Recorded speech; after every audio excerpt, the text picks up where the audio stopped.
नमस्ते प्यारे बच्चों, मैं 5वीं की क्लास टीचर कमला देवरानी। आज हम परिसर अध्ययन भाग 1 इस विषय को सीखने जा रहे हैं। इस विषय के अंतर्गत पर्यावरण का संतुलन।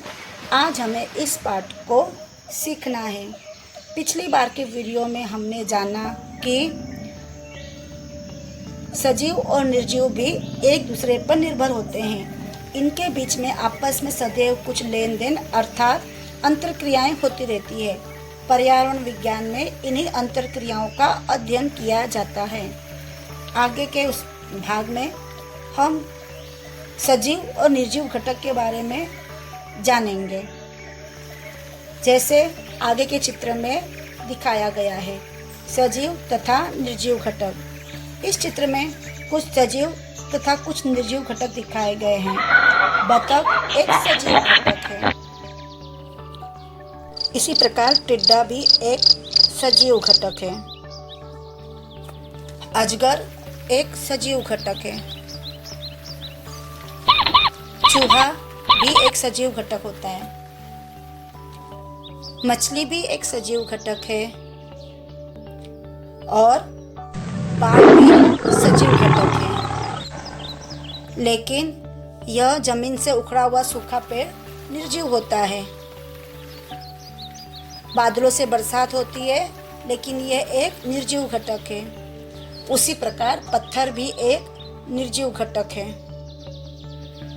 गाय एक सजीव घटक है। पत्ती खाने वाला कीड़ा भी एक सजीव घटक है। पानी से भरा तालाब एक निर्जीव घटक है। गिरगिट एक सजीव घटक है और बाज एक सजीव घटक होता है। लेकिन उगता हुआ सूर्य निर्जीव घटक है और हाथी एक सजीव घटक है। इसी प्रकार सारस भी एक सजीव घटक होता है। पर्यावरण के इन घटकों का परस्पर संबंध होता है। अब हम आगे दिए गए चित्रों में इन संबंधों को जानेंगे। जैसे मछली तालाब में रहती है, बतख भी तालाब में रहता है, लेकिन बतख मछली को खा जाता है। टिड्डा पत्ते के कीड़ों को खाता है, लेकिन गिरगिट टिड्डों को खाता है।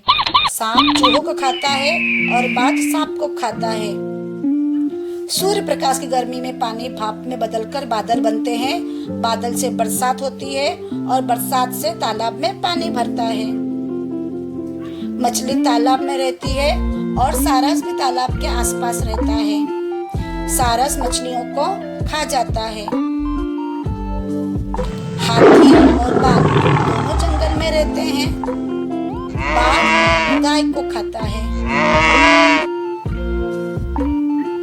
इस प्रकार हमने देखा कि पर्यावरण के सजीव और निर्जीव घटक एक दूसरे पर निर्भर रहते हैं। अब हम आहार श्रृंखला के बारे में समझेंगे। आहार श्रृंखला को समझने के लिए आगे दिखाए गए चित्रों को देखो और समझो। जैसे ये सूर्य का चित्र है। सूर्य प्रकाश की उपस्थिति में पेड़ पौधे और घास अपना भोजन तैयार करते हैं। टिड्डे घास और कोमल पत्तियों को खाता है और इन टिड्डों को पक्षी खाते हैं। इस प्रकार इनकी एक प्रकार से आहार श्रृंखला बन जाती है। आगे इसे चार्ट में दिखाया गया है। प्रारंभ में दिए गए चित्रों में वनस्पतियां, टिड्डा, पक्षी ऐसे अलग अलग घटक एक निश्चित क्रम से आते हैं। प्रत्येक घटक अपने आगे वाले घटक का भोजन होता है। ये भोजन के कारण आपस में जुड़े हुए हैं, इसलिए हम ऐसा कहते हैं कि ये एक श्रृंखला के घटक यानी कड़ियां हैं। ऐसी श्रृंखला को आहार श्रृंखला कहते हैं। अच्छा बच्चों, बताओ तो पक्षियों को कौन कौन खाते होंगे? सांप छोटे पक्षियों को खाता है। बाज भी छोटे पक्षियों को खाता है। उल्लू भी छोटे छोटे पक्षियों को खा जाते हैं। अच्छा बच्चों, अब ये बताओ वनस्पतियों के भोजन कौन कौन से हैं? मिट्टी में स्थित सूक्ष्म जीव सूखे पत्ते, प्राणियों के मृत शरीर तथा उनके मलमूत्र जैसे पदार्थों को सड़ाने का काम करते हैं। इनके द्वारा वनस्पतियों के लिए आवश्यक पोषक पदार्थ मिट्टी के अंदर तैयार होते हैं।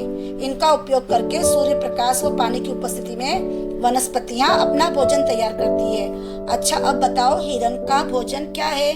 हिरन कोमल पत्तियों को खाता है। इस प्रकार वनस्पति हिरन का भोजन है। बाघ का भोजन क्या है? बाघ का भोजन विशेषतः हिरन होता है। इसके अलावा अन्य शाकाहारी प्राणी भी बाघ का भोजन होता है। इस प्रकार वनस्पति, हिरन और बाघ एक आहार श्रृंखला बनाते हैं। आगे दिए गए चित्रों में एक आहार श्रृंखला दिखाई गई है। बच्चों, इसकी एक कड़ी तुम्हें पहचाननी है। देखो कि पहली और तीसरी कड़ी के स्थान पर कौन सा चित्र आएगा। उनका आपस में संबंध पहचानो और श्रृंखला पूर्ण करो। इस चित्र के बीच के स्थान पर कौन सा प्राणी हो सकता है? मुझे कमेंट करके बताना। यदि न बता पाओ तो अगले भाग में जान लेना। वीडियो देखने के लिए धन्यवाद। आशा है कि आपको मेरे द्वारा किया गया यह प्रयास पसंद आए। अगले वीडियो को देखने के लिए लाइक और सब्सक्राइब जरूर करें।